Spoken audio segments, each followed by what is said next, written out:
Welcome back, everyone. Today I wanted to talk to you guys about a game that's pretty well known in the shoot 'em up community, but not so much outside. You really rarely hear about it outside of that. And that's this game here. This is Armed Police Batrider. This was released in 1998 by Raizing in the arcades. And I think one of the reasons it doesn't receive a lot of attention from people outside the shoot 'em up community is that it was only available in the arcades. This was never ported over to a home console. Now, of course, Raizing did lots of great shooter games in the 90s. They did Batrider or Sokyugurentai. They also did Battle Garega. Those are two of their most famous ones. Also the Mahou Daisakusen series. I'm not sure if I pronounced that right. I probably should have asked my wife before doing this. At any rate, so they made lots of great games, and they're known for particular aspects of their styles, especially small bullets, which we'll see in this game. The main programmer on this particular game and sort of the mind behind it was Shinobu Yogawa, and if that name sounds familiar, he's also responsible for lots of other great shooter games going all the way back to Rekka for the NES. Actually, he did games before that, but that's one of his first really big ones. He also did Battle Garega for Raizing, and more recently he's done Ibarra and Pink Sweets for Cave, as well I think as Dodonpachi Daifukatsu. So, you know, big name in shoot 'em up games. Usually on the credits he just goes by YGW. Also, one of the music composers, not the lead one, but one of them is also one of my favorite game music composers, and that's Hitoshi Sakimoto. He also worked on Batrider for Raizing. He was the sole composer on that one, and he's also responsible for the music in Gradius 5, as well as Radiant Silvergun. And honestly, I mean, that game wouldn't be what it is and wouldn't be sort of revered as much, I think, without the music. And he's also responsible for some of the music in some of the Final Fantasy games. Now, as far as the storyline is concerned, I think that's one of the really interesting things about this game. And honestly, in most shooter games, the storyline, you know, it doesn't really matter. Who cares? You know, there's aliens or, you know, something, and we gotta shoot them. For some reason, nobody cares, you just, you know, you shoot. And I think what's interesting about this game is the storyline is sort of, it's a dystopian future 2 years from now in New York City. And apparently, essentially, the problem was that New York had a lot of crime. And so this large corporation came in and promised to get rid of the crime. And of course, it turns out that the corporation doesn't do anything about the crime, and they are actually sort of robbing the city and are the biggest criminals. I know that's very hard to believe, incredibly hard to believe. Anyway, so the look of the game, as you can see in the background here, is a little different. Most shooter games are either some sort of alien theme or some sort of fantasy theme. Now, of course, there are, and also, you know, sort of like the World War II era kind of thing. So usually you have one of those three. In this case, you have, you know, your characters are on these Batriders, which are sort of jet-powered motorcycles. So it has kind of a very unique look to it and some very unique character designs. Now, I should also mention that the character selection is incredible in this. You have a total of 18 characters to choose from, which is almost unheard of in a shoot-'em-up game. And 9 of the characters are part of the game itself, and then you have 9 characters that are from some of the other Raizing games. And so, in a way, it's kind of like almost like a King of Fighters of shooting games. So why don't we take a closer look? So here's a quick look at the PCB itself.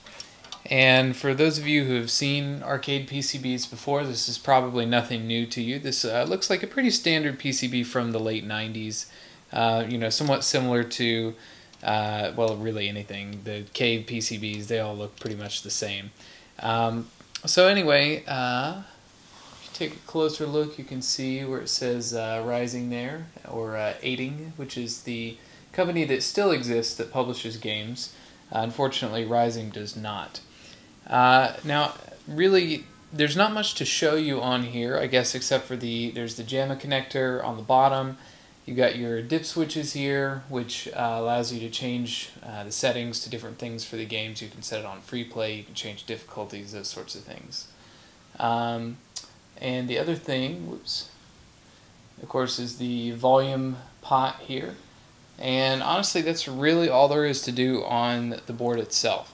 So just pretty much plug and play there, just like any JAMA board. The other thing I have here is we have a control panel insert, and this is one of the original ones, which is pretty cool. And my Aerocity doesn't actually have a spot for the control panel insert. I could put this in my Astro at some point if I wanted to, but still pretty cool to have. And if you were at the machine, this would show you what the buttons do, what the different items do, how to select your course, what each one means, and the different ways to select your teams or individual players.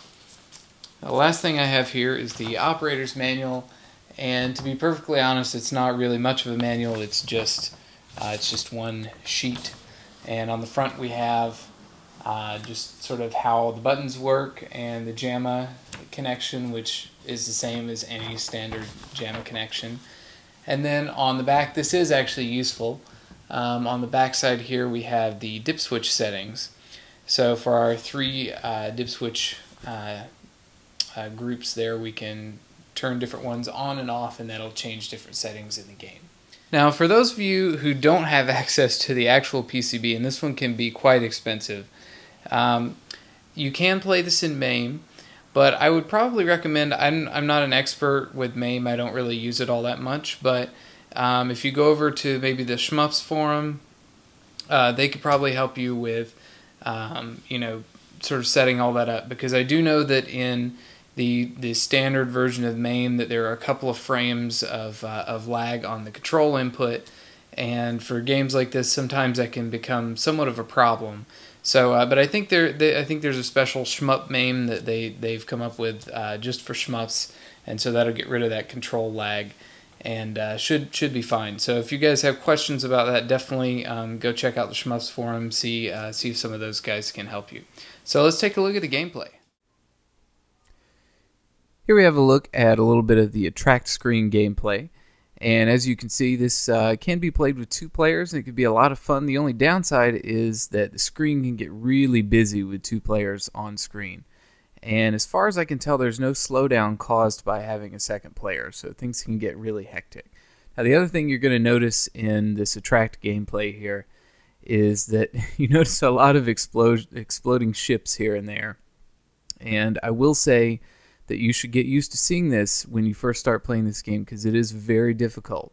So it takes a little bit of time to get used to, and I think that's part of the fun of these type of games, is just trying to learn the game and develop your skill set.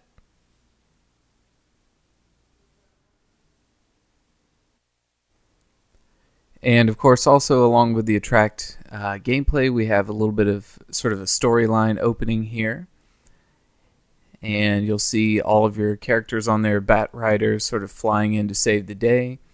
And you have 3 different teams to choose from, either the police team, the psychic team, or the criminal team. And also you have your special guest fighters, which are from other Raizing games. You have 9 of those to choose from. Now, when the game starts up, you can either choose the beginning, intermediate, or advanced courses, or also a special boss rush course. You also can choose on the middle courses to either edit the order that they come in, or you can go psycho style and have them be sort of randomly selected. Now, as far as your character select, you can either choose to play as an entire team, or you can choose 3 characters individually, or you can also choose to play the entire game as a single character. The button you use to choose your characters also will make a difference in the game, as they will either power up your shot, bomb, options, or your speed. Although I usually don't power up the speed, because some of the teams, especially the psychic one, is a little too fast for my tastes. Now, you do get power-ups as the game progresses. You can see the blue ones power up your shot, the green ones power up your option, and the red ones power up your bomb. Now, the red ones, for the most part, the larger ones don't appear. It's just smaller ones, and you sort of collect those, and I think after 40 or so, then your bomber will get a level up and you get another bomb. You'll also notice that there are lots of very small projectiles that are hard to see in this game, which is typical of a lot of Raizing games. Another thing that I really love about this game is how they tell you what tune is playing as the songs change. If you saw there down at the bottom left just now, it told you that this particular tune is called Let's Ass Kick Together, which is awesome. Now, on these boss battles, you'll notice that I sort of make short work of this one, but you can actually extend them by attacking sort of non-essential parts of the bosses, and then that way you can actually get your points up and sort of extend the boss battles a bit. Now, in this level you can see I'm collecting also medals, which will get larger and be worth more points the more you collect. Now, of course, as soon as you miss one that's falling down the screen, then the medals will start off being small again. But this is also another good way to increase your score. Now, another thing I should mention about this game is that it has a rank system that Raizing used in a couple of their other games as well, most notably Batrider. And the rank system actually goes up as you power up, and in some cases you actually want to commit suicide to bring the rank system back down, and sometimes right before you get an extend, that's when people can do that. Now, you notice one of the bombs here is kind of a close range bomb, and all the bombs for the different characters work very differently. I'm going to show you just kind of a handful of different ones here. Here's another close range one, and they all differ in power too. So this really can change the strategy of the game as you play through, depending on what type of ships that you generally prefer and which ones you find work best for you. And the other thing to note about the bombs in this game is that unlike a lot of shooter games where it's kind of a last resort, it really is sort of an integral part of the game here, since you can replenish your bombs. So you actually really do need to use them, and where you use them is a lot of the strategy of the game.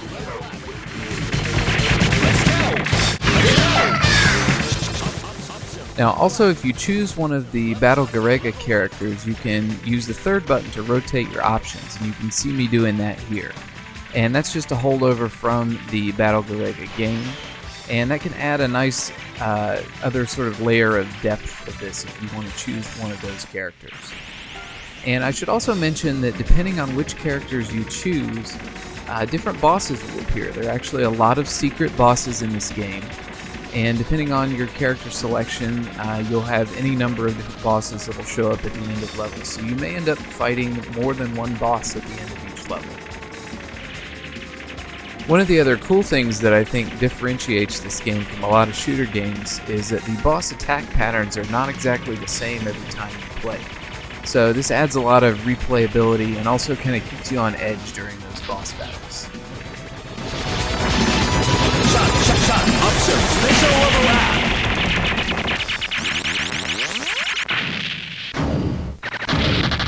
Great.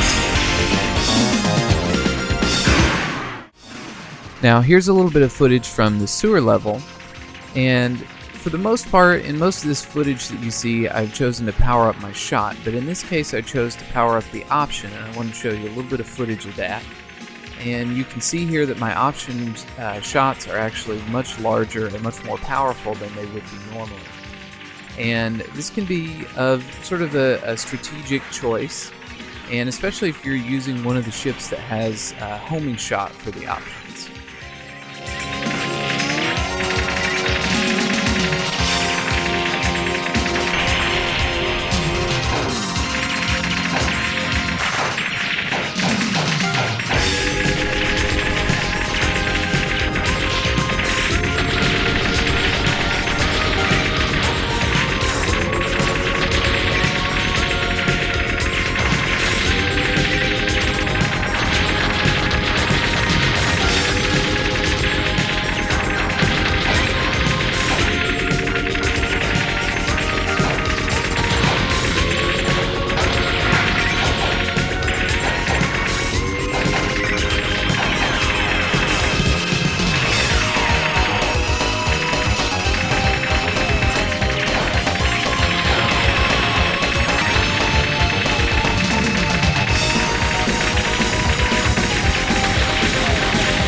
Now here's a little bit at the beginning of the last stage, and this is a good example of how sometimes the environments actually will obstruct your view a little bit. So you do have to kind of adjust your strategy accordingly, and in most cases kind of get out of the way of some of those obstructions so you can see what's going on. Also, some of these later stages do get kind of crazy, which you'll see in just a minute. I really do love this sort of mid-boss here. That it's, you've pissed off the guy behind the desk here. The secretary is saying that no meetings today. Sorry.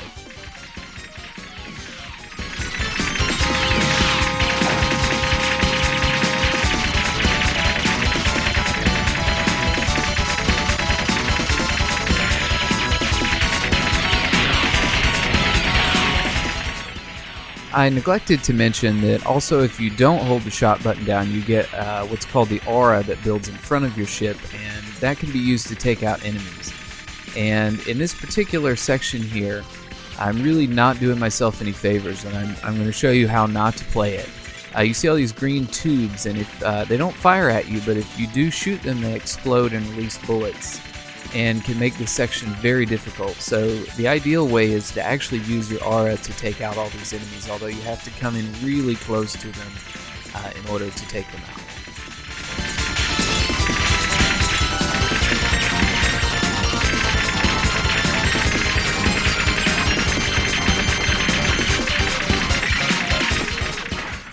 Here's another example of those dreaded small Raizing bullets that can just sort of take you out before you even know it. Now, when I just died there, when I was playing the game, I actually thought that I had killed myself because my option shots, which were the homing shots, were actually homing in on one of the enemies that was directly below me. And it looked as if I had just shot myself. And I'll actually show you here in slow-mo so you can watch and see right here. It looks like one of my shots kind of circles around and hits myself there. But it's actually the bullet coming in from the front. But I found that to be hilarious, although not at the time. So if you're able to complete the game, you're treated to one of these character-specific endings, and they're just incredibly ludicrous and complete with that broken English that I love so much.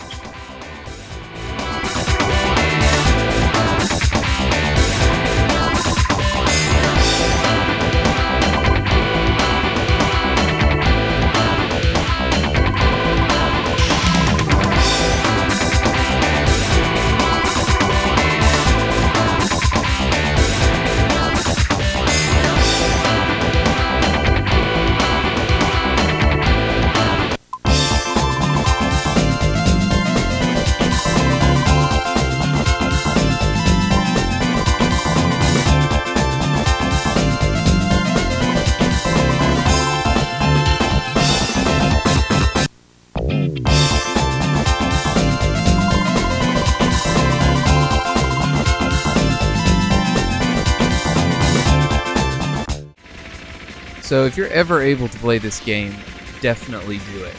I can't say enough good things about it. Graphics, music, everything is great, and there's a depth to the gameplay that you just don't find all that often. So if you run across this one, I highly recommend it.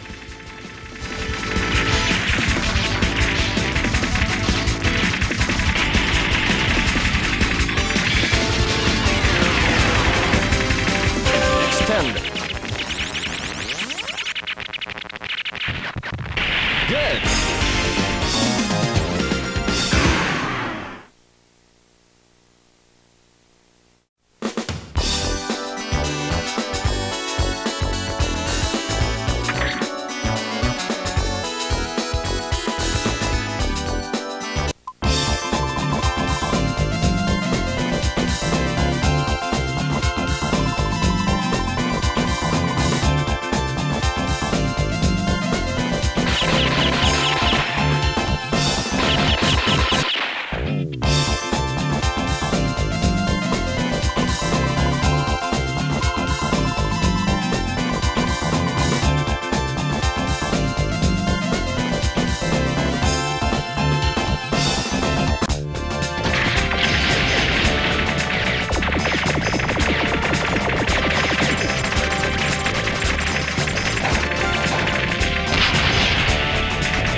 level up.